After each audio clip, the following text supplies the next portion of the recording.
sitting there? You daydreaming or thinking something over? Yes, I did send someone to fetch you.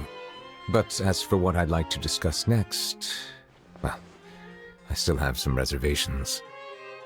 Given that we've already made the trip here, you should just tell us. Bet you need us to help you with something, right? I do indeed have something I'd like to ask you to do. However, you should wait until after I tell you the details, then decide for yourselves whether you'd like to help or not. The situation is this. It has come to my attention that the Snezhnayan harbinger known as the Knave wants a diplomatic meeting with you, correct? I heard that she was originally from Fontaine, but for her to suddenly arrive here and abruptly request such a meeting like this, I sincerely advise you to refuse her invitation outright. I'm sure you're aware that her purpose is most likely related to Child's recent predicament. We convicted one of the Snezhnayan harbingers in a court of law, but we have yet to provide any form of detailed report on the matter. This does indeed provide an opportunity for Snezhnaya to put pressure on us. I believe we should adopt an evasive stance until we can provide a proper explanation and have a preliminary plan on how to deal with the matter. No, we shouldn't.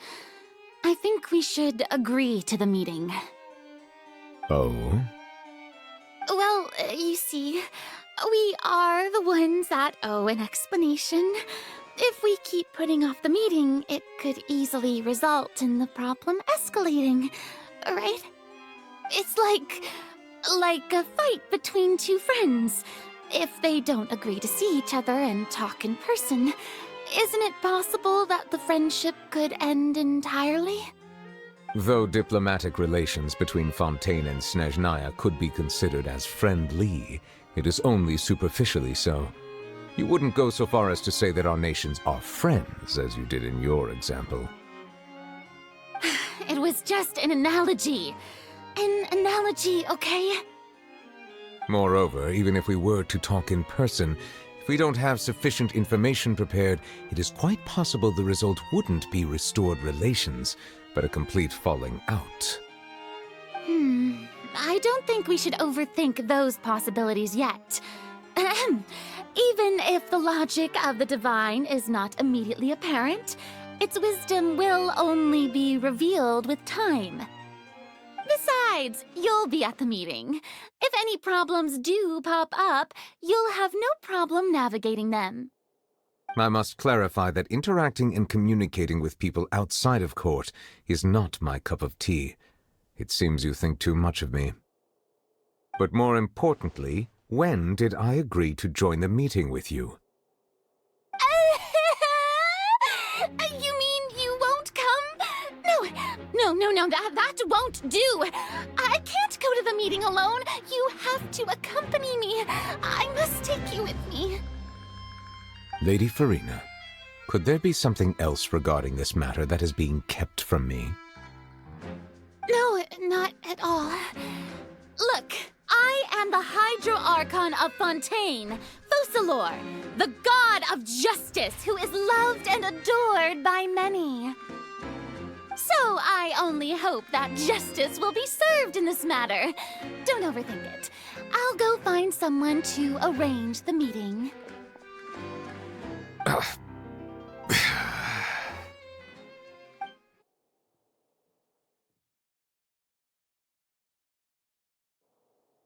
Though it could officially be considered a diplomatic conference, I prefer to see our meeting today as an ordinary tea party. I assume you see it the same way, Miss Farina?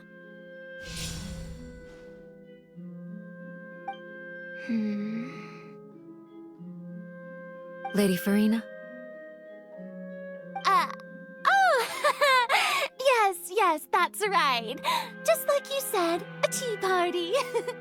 I should thank you for providing the pastries. They look delectable. To make this tea party even more lively, I've invited someone else to join us today. It's a pleasure to meet you, Monsieur Neuvillette. I was born in Fontaine, so naturally, there's no need to introduce the nation's revered Eudex to me. Hello. The pleasure is also mine. First, I would like to thank the two of you. I'm often away on business outside of Fontaine, and I'm told that the children of the House of the Hearth have been well taken care of by you.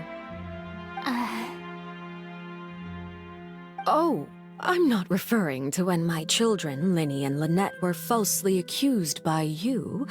Please don't misunderstand. The children of the House of the Hearth are often misunderstood, perhaps due to the reputation of the Fatui. There's no getting around that.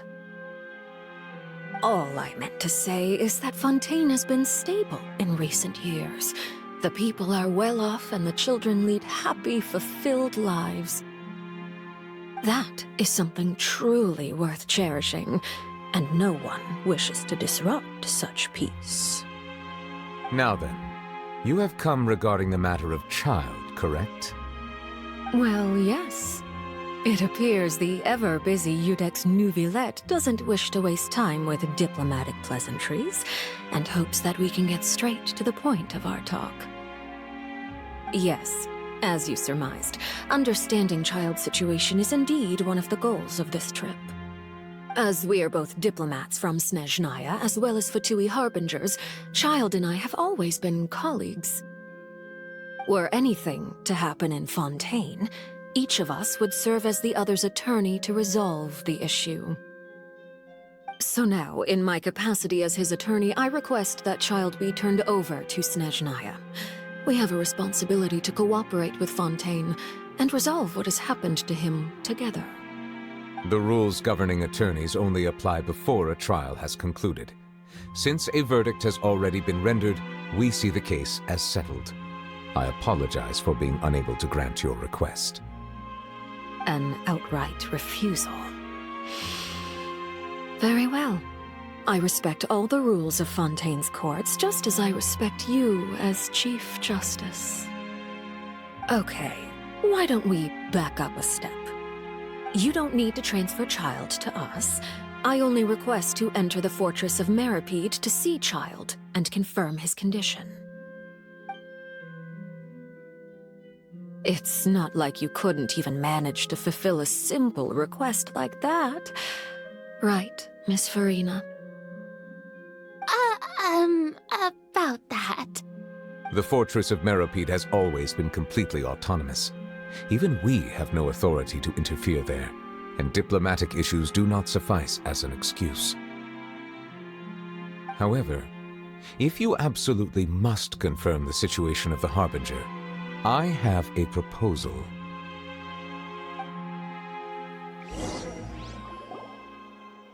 The knave showed up already?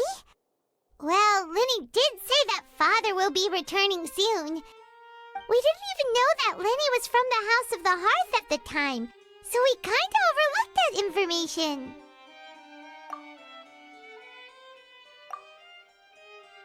Yes, thank you for your kind advice. I'm well aware of the situation. I also noticed that Lady Farina acts a little odd and unnatural whenever I bring up matters related to the knave. Could the knave be threatening Lady Farina or something? If that were the case, then why wouldn't Lady Farina inform me? And what means could the knave possibly have to twist the arm of an Archon? So maybe that's not very likely. Even though Farina can act a little weird at times, she's still an Archon. In reality, this problem is even more thorny than it appears. According to reports from the fortress of Meripede, Child recently disappeared under mysterious circumstances. The details are still unclear. We cannot rule out an escape, but there have also been no reports of him outside of the fortress of Meripede.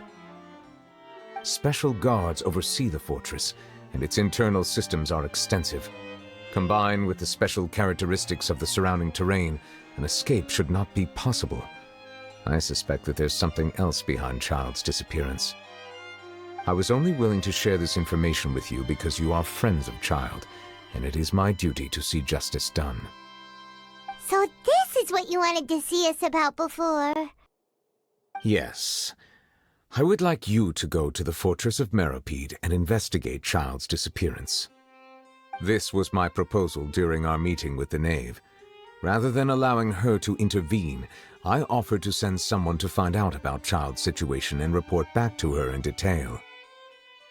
The knave did not seem satisfied by my proposal, but she still agreed to go along with it for the time being. Her words were, "We will talk more once we have that report." So that means we bought ourselves some time.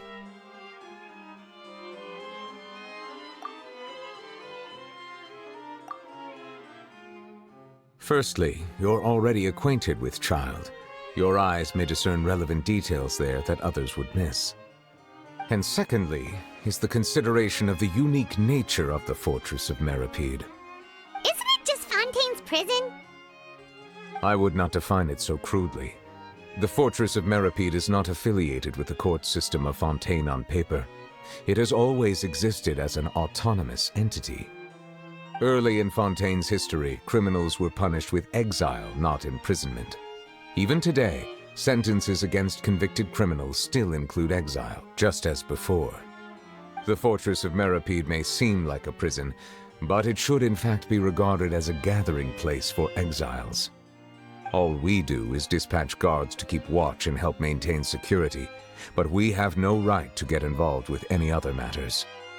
Although I do have a personal relationship with the administrator there, neither myself nor the courts have the right to be directly involved with the investigation, no matter how serious the grounds. Oh, Paimon gets it now. That's why you need us to conduct our own investigation as a third party, right? Correct.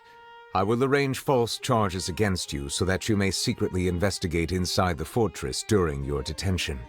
This will save us a lot of unnecessary trouble. So, are you two willing to accept my proposal? Yeah, no matter how you look at it, it seems we're the best choice. Alright, we hereby accept this difficult task. Reluctantly. You two have my sincere thanks. This matter is of critical importance to Fontaine's current situation. Also, I hope that both of you can keep this operation a secret. We will rendezvous at the Fortress of Meripede's entrance on Erinius once you've prepared yourselves. I will arrange for someone to take you inside. Prepared ourselves? Is there something we need to prepare? Perhaps you could enjoy a good meal and have a nice bath. I'm afraid that living conditions inside the fortress are nothing like those on the outside world. Even though we'll be there on trumped-up charges, we'll be in prison for real. On second thought, is it too late to back out? Please do not worry. Since you are sacrificing both your time and quality of life for the sake of delivering this report, you will be compensated according to the highest standards permitted to legal staff, regardless of the outcome. Now that's more like it. Come on, traveler, let's go eat the best meal we can find. We'll eat so much that we won't need to eat another meal for a whole month. Your treat. Are you leaving now? In that case, please take this cake as a token of my personal gratitude.